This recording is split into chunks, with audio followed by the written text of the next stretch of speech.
নমস্কার, সবাইকে শুভেচ্ছা ও অভিনন্দন জানিয়ে আজকের প্রতিবেদন আরম্ভ করছি। আজ আমি এই মুহূর্তে চুঁচুড়ার হরিমোড়ের কাছে দয়াময়ী আশ্রমে এসেছি। দয়াময়ী কালীবাড়িতে এসেছি।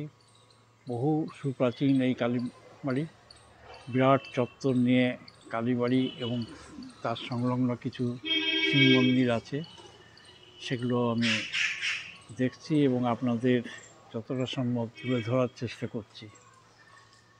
এই দয়াময়ী কালীবাড়ির এই ইতিহাস খুবই প্রাচীন। এইমাত্র এক কর্মচারীর কাছে শুনতে পেলাম যে টোডরমলের সময় যিনি জায়গির ছিলেন, উনি এই সমস্ত জায়গা দান করেছিলেন এই মন্দির তৈরি করার জন্য। তার মানে প্রায় 600 থেকে 700 বছর আগের এই পুরনো মন্দির। এই মন্দিরের মালিকানা যারা আছেন তারা এখনও লিলুয়ার কাছে থাকেন এবং তারাই রক্ষণাবেক্ষণ করেন, যা বোঝা গেল। এখানে বেশ সুন্দর বড় বড় কয়েকটি শিব মন্দির আছে। প্রত্যেকটি শিবেরই আলাদা আলাদা নাম আছে। কোনোটা তারকনাথ, নরমেশ্বর, পঞ্চানন, এইভাবে বিভিন্ন নামের শিব মন্দিরগুলি আছে, সেগুলিও নান্দনিক। সবচেয়ে বড় জিনিস হচ্ছে রক্ষণাবেক্ষণ এত সুন্দর যে মনে হয় যেন মন্দিরটি এই সেদিনেই তৈরি হয়েছে, যদিও এগুলি 600 বছরের পুরনো। মন্দিরের মাঝখানে আছেন মায়ের পষ্টি পাথরের মূর্তি। সেই মূর্তি আপনারা দেখুন, কি সুন্দর তার মূর্তি। মা দণ্ডায়মান শিবের উপরে, দয়াময়ী মা, সুন্দর অপূর্বতার মূর্তি। এবং এই কালীবাড়িটি এখানে খুবই জনপ্রিয়।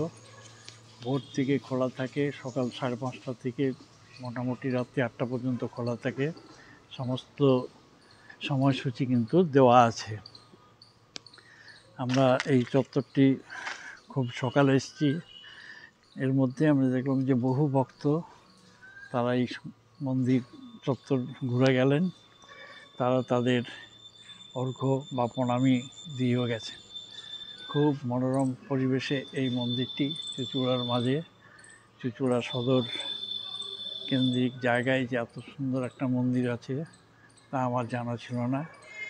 যা হোক, দয়াময়ী মাতার কল্যাণে আজকে এই জায়গায় আসা হলো এবং দেখাও হলো। আশা করি আপনারা ভবিষ্যতে এটা আসতে পারবেন। আমি নৈহাটি চুঁচুড়ার ফেরিঘাট হয়ে এসেছি, কাজে ফেরিঘাট থেকে হাঁটতে হাঁটতেই চলে এসেছি। হরিমোড় থেকে খুবই কাছে, খুবই কাছে। আপনারা টোটো করেও আসতে পারেন।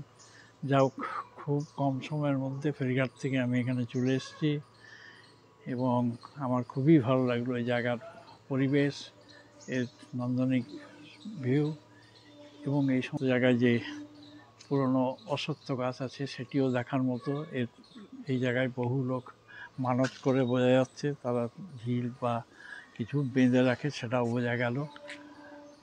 শুধু বট অশ্বত্থ নয়, এর সঙ্গে আরও অন্যান্য ঝুড়ি যখন দেখা যাচ্ছে অন্য গাছেরও জড়িয়ে আছে। যাই হোক, আপনারা দেখুন, এক চোখে আমি এই মন্দিরের সমস্ত কিছু দেখানোর চেষ্টা করছি। ভালো থাকুন। দয়াময়ের ইচ্ছায় সবাই সুস্থ এবং আনন্দময় জীবন লাভ করুন। নমস্কার।